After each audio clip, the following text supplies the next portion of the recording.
Praise lord అండి. అందరూ ఎలా ఉన్నారు? బాగున్నారండి. ఈరోజు దేవుని యొక్క మాటలు. చర్చిలో మనకు ఏ విధమైనటువంటి ప్రవక్తన ఉండాలి? నీవు దేవుని మందిరమునకు పోవునప్పుడు నీ ప్రవర్తన జాగ్రత్తగా చూచుకొనుము. ప్రసంగి 5:1 దేవుడు సెలవిస్తున్నారు. నిజ క్రైస్తవులు చర్చిలో ఎలా ప్రవర్తిస్తారు? నామకార్థ క్రైస్తవులు చర్చిలో ఏ విధంగా ప్రవర్తిస్తారు తెలుసుకుందాం. నిజ క్రైస్తవులు బైబిలును తప్పనిసరిగా తీసుకొని వెళ్తారు.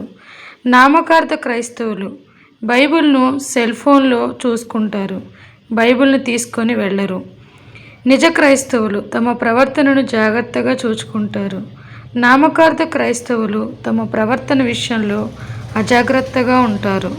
నిజ క్రైస్తవులు ప్రార్థనలో దేవుణ్ణి స్తుతించడం, వాక్యం వినడం మీద శ్రద్ధ పెడతారు. నామకార్థ క్రైస్తవులు ప్రార్థన, దేవుణ్ణి స్తుతించడం, వాక్యం వినడం మీద శ్రద్ధ పెట్టరు. నిజ క్రైస్తవులు సమయానికి చర్చికి వెళ్తారు. నామకార్థ క్రైస్తవులు సమయానికి చర్చికి వెళ్ళరు. నిజ క్రైస్తవులు సెల్ ఫోన్ను సైలెంట్ మోడ్ లేదా స్విచ్ ఆఫ్ చేస్తారు. నామకార్థ క్రైస్తవులు సెల్ ఫోన్ను సైలెంట్ మోడ్ లేదా స్విచ్ ఆఫ్ చేయరు. నిజ క్రైస్తవులు వస్త్రధారణ విషయంలో జాగ్రత్తగా ఉంటారు. నామకార్థ క్రైస్తవులు వస్త్రధారణ విషయంలో అజాగ్రత్తగా ఉంటారు. నిజ క్రైస్తవులు హృదయమును కుమ్మరిస్తారు. దేవుని సన్నిధిలో ఉన్నామనే భయంతో ప్రవర్తిస్తారు.